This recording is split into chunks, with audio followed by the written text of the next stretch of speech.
This story is brought to you by tapeatale.com. जिंदगी कितनी चुलबुली है ना। जिंदगी की किताब का अगला पन्ना ब्लैक एंड व्हाइट हो या रंगीन हिंट भी नहीं देती है। मैं उस टाइम एक टीनेजर थी और मेरी बड़ी छोटी छोटी ख्वाहिशें थी। मैं कहानियां लिखती, मिरर के सामने जा करके रिहर्स करती और स्टेज तो मानो मेरी जान थी। लेकिन बहुत सिली समझती थी इन सब चीजों को उस वक्त, इसीलिए अपनी सारी राइटिंग्स को वर्क डेस्क की लास्ट ड्रॉअर में छुपा करके रखती थी। मेरी भी नजर अगर उन पर पड़े तो बोलती, व्हाट्स द हरी गर्ल, तमाम उम्र पड़ी है, बाद में कर लेंगे, पहले इंपॉर्टेंट चीजें करते हैं। यूनिवर्सिटी में टॉप करना किया, इंपॉर्टेंट जैसे getting a prestigious government service I got, important जैसे मैरिज डेड। और ये सब चीजें ठीक है, देखते हैं, कल कर लेंगे। वो कल जो एक्चुअली कभी नहीं आता। ईयर 2012 मेरी तबीयत कुछ बिगड़ गई। हम भाग करके डॉक्टर के पास गए तो ऐसा लगा इस चुलबुली जिंदगी ने ना थोड़ा सा छल कर दिया मेरे साथ में। I still remember the oncologist saying that I am on the verge of a life-threatening disease. A breast surgery needs to be performed without any delay. Breast surgery at this age. इससे पहले कि मैं कुछ भी सोच पाती, operation table था, विशाल काय बल्ब, उसके ऊपर बेयर चेस्ट में लेटी हुई थी, देखते हुए शर्म से दूर, अपनों से दूर, सपनों से दूर। खैर, सर्जरी हुई, मैं वापस घर आ गई और एक जीवन खो करके दूसरा जीवन पाया ही था कि चुलबुली जिंदगी ने अपना दूसरा पासा फेंका। Within an year in 2013, the disease came back and this time it was worse. देखते ही देखते वो मेडिकल प्रोसीजर्स वापस शुरू हो गए।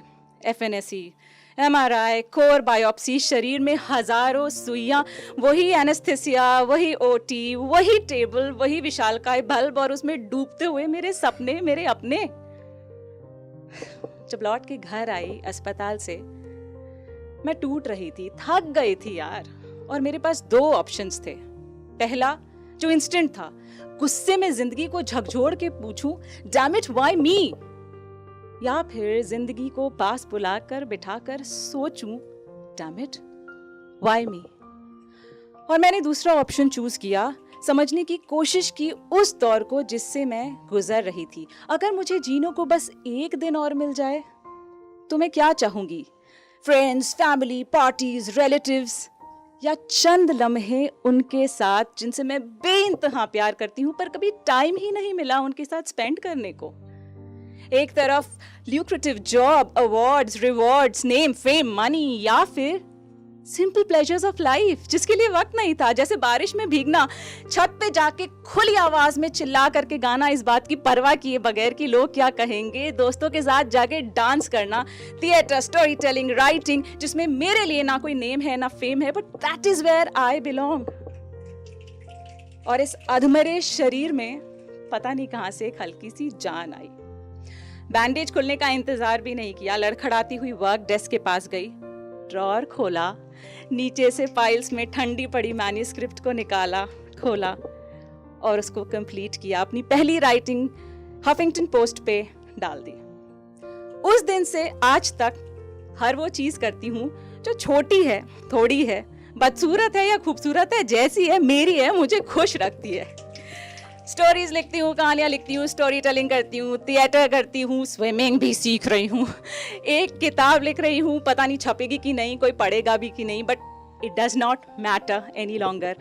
पिछले 5 साल में 24 घंटों में 48 घंटे का काम किया है, एक भी छुट्टी नहीं ली, संडे को भी ऑफ नहीं लिया। और पता है, इतनी मेहनत करके पहली बार बहुत खुश हूँ। लोग हंसते हैं मेरे ऊपर, कहते हैं She's very self-proclaiming. अरे too arrogant यार, too desperate, too ambitious. Hey man, did they go through the 2 lows of my life like I did? No, and I fucking care 2 hoots about them now. मुझे पता है आने वाले पल की अब मुझे चिंता नहीं। मेरे लिए जो है वो है आज, ये मोमेंट, ये वक्त, ये दिन। इस दिन पे कुछ नया करना है, कुछ लिखना है, कुछ जीना है. I need to forgive myself, I need to be kind to myself, I need to love myself. चुलबुली जिंदगी ने ना अपने ही अंदाज में ये सिखा दिया कि अगला पन्ना ब्लैक एंड व्हाइट हो या रंगीन, इससे कोई फर्क नहीं पड़ता. अगले पन्ने में आप क्या लिखेंगे, आप क्या पढ़ेंगे, आप कैसे जिएंगे, is all that matters. Thank you.